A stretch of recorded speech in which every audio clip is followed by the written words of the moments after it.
विरोधी उमेदवारांना कोल्हापूर जिल्ह्याच्या प्रश्नांची ना जाणीव आहे ना झालेल्या कामांबद्दल माहिती। त्यामुळे त्यांच्याकडून फक्त खोटे आणि बिनबुडाचे आरोप होतात।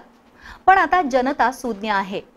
कोण प्रत्यक्ष काम करतो आणि कोण वाडवडिलांच्या पुण्याईवर निवडून येण्याची स्वप्न बघतो हे जनतेला कळतंय।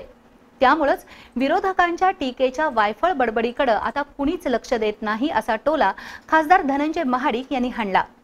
आपण जनतेशी थेट संवाद साधण्यासाठी, जनतेच्या मनातील भावना जाणून घेण्यासाठी मिसळ पे चर्चा हा उपक्रम सुरू केला असून त्यातून अनेक माणसं जोडली आहेत।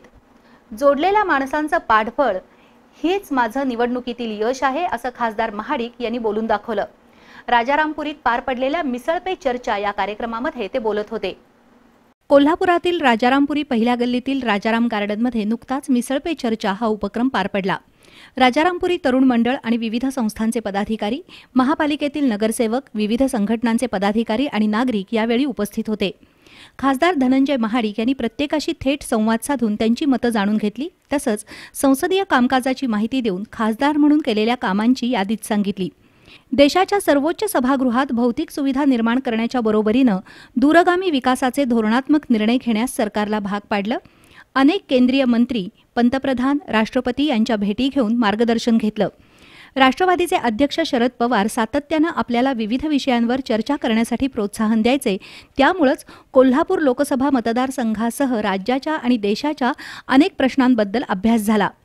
ट्रान्सपोर्ट व्यावसायिक, सराफ, कुंभार, बांधकाम व्यावसायिक, पेन्शनधारक, आशा कामगार, परिचारिका, शेतमजूर, बांधकाम मजूर, अंगणवाडी सेविका अशा समाजातील अनेक स्तरावरचे प्रश्न संसदेमध्ये मांडून ते सोडवले।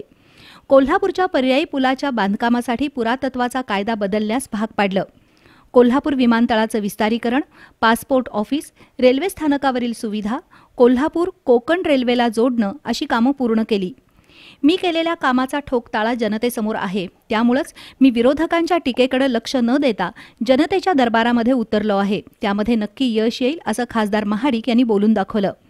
यावेळी नगरसेवक मुरलीधर जाधव, नाना कदम, दीपक जाधव, रहीम सनदी, सुभाष बापू जाधव, संदीप कवाळे, संदीप देवकर, तौफिक शिकलगार, काका पाटील, विलास वासकर, जहांगीर जमादार, अभिजित धनवडे, योगेंद्रसिंह मोहिते, संग्राम निंबाळकर, सचिन आवळे, दत्ता पाटील, संभाजी जगताप, अजित पोवार, फिरोज जमादार, बंटी मोहिते, विजय पोवार, कुमार कोठावळे, अण्णा वारके, बापूसाहेब वाली, कुलदीप देसाई, आझम जमादार, नितीन पाटील, योगेश मोहिते, कल्पेश चौगुले, अभिजित शिंदे, अर्जुन पाटील, ॲडव्होकेट सचिन आवळे यांच्यासह विविध मान्यवर उपस्थित होते।